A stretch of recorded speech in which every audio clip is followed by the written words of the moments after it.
Hey everyone, in today's video we're going to be covering the Belljar by Sylvia Plath. I'm going to be covering some heavy topics such as self-harm and suicide, so if you are currently struggling with depression, please know that you're not alone and that there's always help out there. I want to start with where I was mentally when I read the Belljar because that context really shaped how I perceived the book. Pretty much, I got kicked out my friend group, rejected from basically every college, and injured right before the biggest badminton tournament of my life. All the while, my parents were trying their best to make me feel as insecure and emotionally manipulated as possible. It was during this time my best friend, who was also struggling with depression, gave me this book and told me to read it. I credit this book along with my AP Psychology class for helping me understand what I was going through and inspiring me to seek help. On a similar note, Sylvia Plath was severely depressed when writing the Belljar, and tragically took her own life right after the book was published. Because of this, the Belljar isn't just a novel, but a raw, unfiltered transmission from someone who lived what she was writing about. What struck me most was how accurately Plath depicts depression through her honest, beautiful, and frankly haunting language.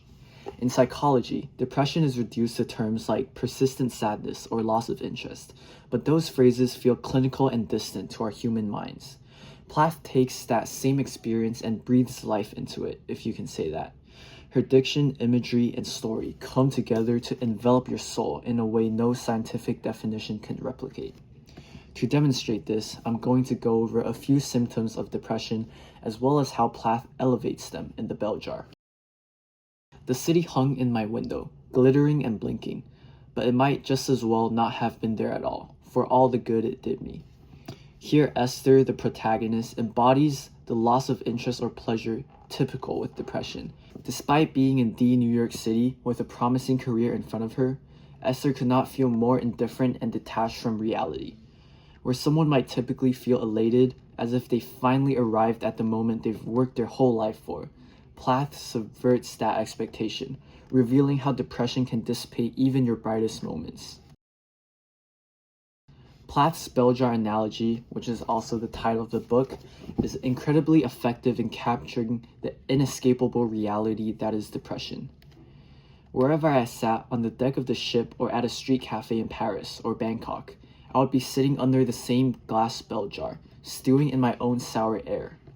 Depression is characterized by a persistent sadness, and for people who haven't experienced it, Plath's analogy allows them to visualize what it would feel like to be forever trapped in an environment, more than mere textbooks or definitions ever could. At this rate, I'd be lucky if I wrote a page a day.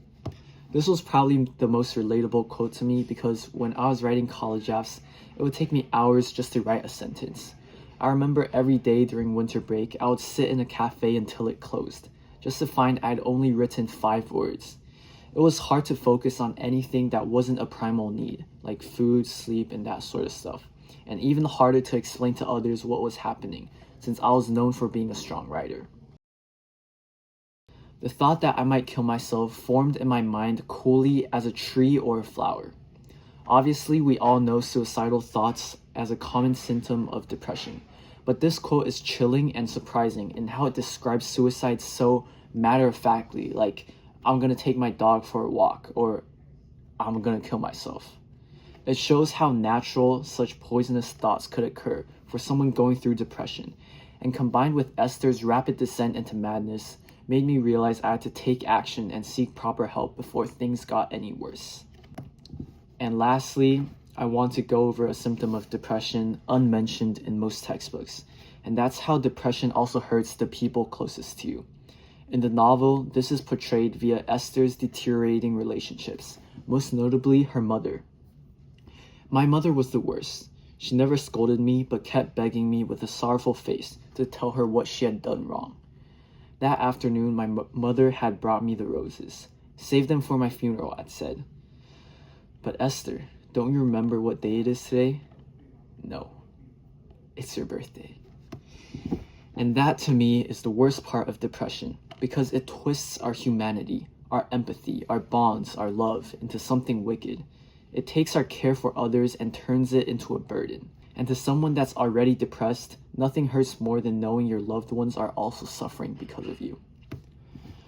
I cannot emphasize this enough, but depression is a real problem, and with suicide being one of the leading causes of death among youth, it is imperative to understand the how and why behind this crisis, not only to protect yourself but your loved ones. If you or anyone you know is experiencing depression or suicidal thoughts, please reach out for help. As the great Robin Williams said, suicide is a permanent solution to a temporary problem.